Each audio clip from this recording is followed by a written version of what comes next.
সংসারে আমাদের জীবনে যখন কোনো সুখ বা দুঃখ আসে, তার জন্য আমরা কাউকে না কাউকে অবশ্যই দায়ী করে থাকি, তাই না?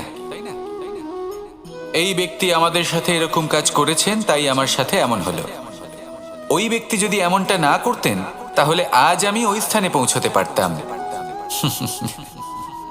সবই আপনার দৃষ্টিভঙ্গির ওপর নির্ভরশীল, আর যদি আপনার দৃষ্টিভঙ্গি এমন হয়, তাহলে তা অনুচিত।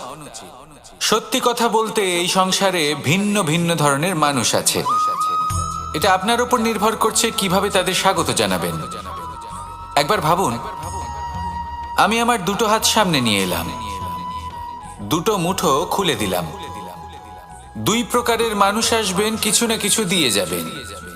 এই মুঠো যদি আমি বন্ধ করে দিই, তাহলে না কেউ আমাকে কিছু দিতে পারবে, না আমার কিছু যাবে আসবে। নিশ্চয়ই বুঝতে পারছেন এই দুই ধরনের ব্যক্তি কারা এবং তারা কি দিয়ে যান।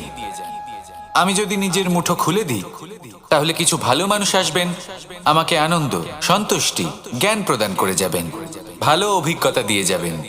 কোনো খারাপ ব্যক্তি যদি আসেন, তাহলে তিনিও খারাপ অভিজ্ঞতা দেবেন, যার থেকে আমি শিক্ষা লাভ করব। এই সব কিছু আমি লাভ করতে পারি।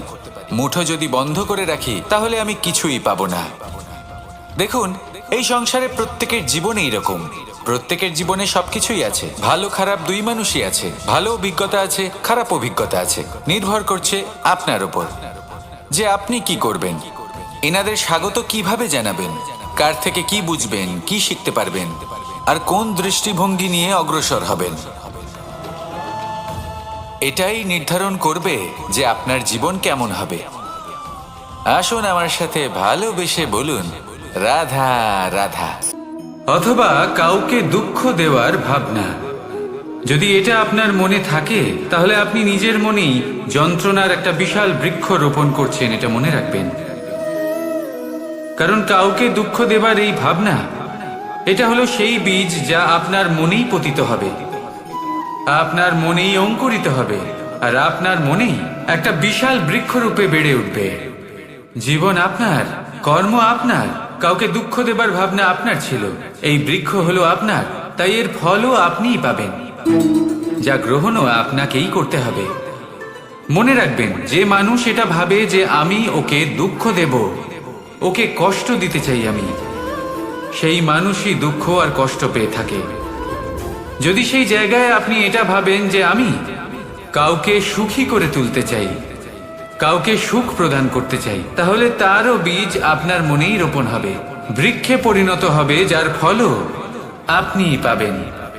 এখানে বিষয়টা হলো শুধু মানসিকতার চিন্তা, যা সত্য হয়ে আপনার সামনে আসে। তাহলে এই মানসিকতা শুভ করুন, সবার জন্য মঙ্গল কামনা করুন। অন্যের মনে আপনার জন্য ভালো চিন্তা থাকুক বা না থাকুক, আপনি সবার জন্য শুভ চিন্তা করে কর্ম করতে থাকুন, তাহলে আপনার সাথেও ভালোই হবে। তাহলে আসুন আর আমার সাথে ভালোবেসে বলুন, রাধা রাধা।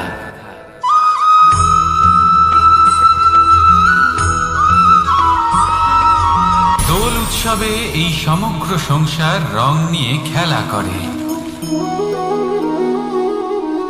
কিন্তু এই রঙের সারমর্ম এই সংসার কি জানে? কখনো দেখেছেন একটা চিন্তিত মুখ শুধুমাত্র রঙের স্পর্শ পেয়ে আনন্দিত হয়ে ওঠে? দোলে আমরা কি করি? পুরাতনকে ত্যাগ করি আর নতুনকে স্বাগত জানাই। শিশিরকে বিদায় জানিয়ে এক সুন্দর, এক নতুন ঋতুকে আগমন জানাই। দুশ্চিন্তা দূর করে আসার নতুন রঙে রঙিন হয়ে ওঠা, নিজেকে আনন্দিত করা, এটাই তো হলো দোল। এবার দোলের একটা ব্যাপার আছে, দুটো রঙে একসাথে রঙিন হওয়া যায় না। একটা রং উঠলে তবেই আরেকটা রং লাগা সম্ভব। আরো একটা প্রশ্নও রয়েছে, কোন রংকে তুলে দিয়ে কোন রং মাখানো যেতে পারে? যদি আপনাকে উদাহরণ দিই, লোভের এই রং, তা যতক্ষণ লেগে থাকবে আনন্দের রং লাগতে পারবে না, যা হয়েছিল দ্বারকাবাসী এবং সামন্তক মণির মধ্যে। ভ্রান্তির রং যতক্ষণ লেগে থাকবে সত্যের রং লাগতে পারবে না, যা হয়েছে রুক্মিণীর সাথে। আর হিংসা, হিংসার এই রং যতক্ষণ লেগে থাকবে, প্রেমের রং ততক্ষণ লাগতেই পারবে না। যা হয় আপনার আমার সবার সাথে। তাহলে আসুন একসাথে মিলে দোল পালন করি এবং সবকিছুর উপরে বিজয় লাভ করি। অন্ধকারের স্থানে আলো, ভ্রান্তির স্থানে সত্যের, হিংসার স্থানে প্রেমের, আর লোভের স্থানে আনন্দের এই সুন্দর রং মাখাই। শত্রুতা, ঘৃণা, হিংসা এই সব কিছু ত্যাগ করি আর সকলের সখা হয়ে উঠি। আর ভালোবেসে বলি শুভ দোল। হ্যাঁ, ওটা তো আমরা অবশ্যই বলবো, রাধা রাধা।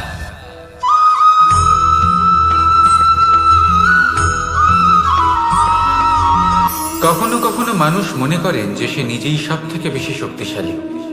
তিনি হলেন জ্ঞানী।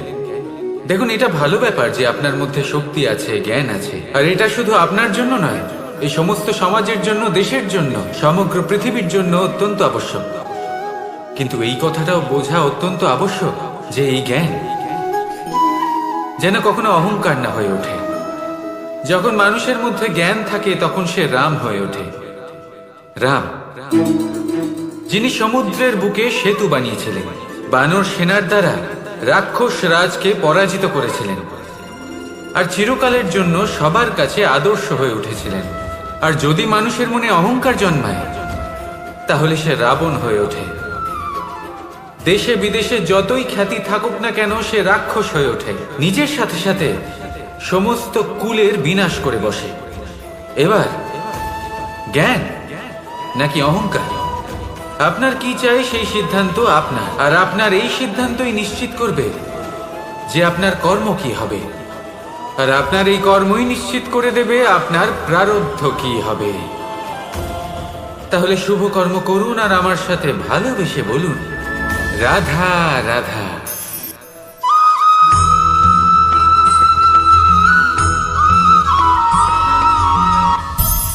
সংসারে অনেক সময় এরকম হয় যে আমরা খুব সমস্যায় থাকি, খুব বিপদের মধ্যে থাকি, আর সেই সমস্ত মানুষ যারা আমাদের কাছের মানুষ, আমাদের আপনজন, তারা আমাদের ত্যাগ করে চলে যান।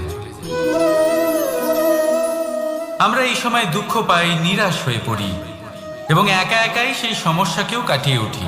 এবার পরিস্থিতি যেমন খুশি হোক না কেন, সেই সব মানুষ যারা এমন সময় আপনাকে ত্যাগ করেছেন, তাদের প্রতি ক্রুদ্ধ হওয়া, অভিমান করা, এটা অনুচিত।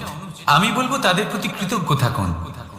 আমি বলবো তাদের ধন্যবাদ জানান যে তারা এমন সময় আপনার সঙ্গ ত্যাগ করেছেন যখন আপনার তাদের সব থেকে বেশি প্রয়োজন ছিল।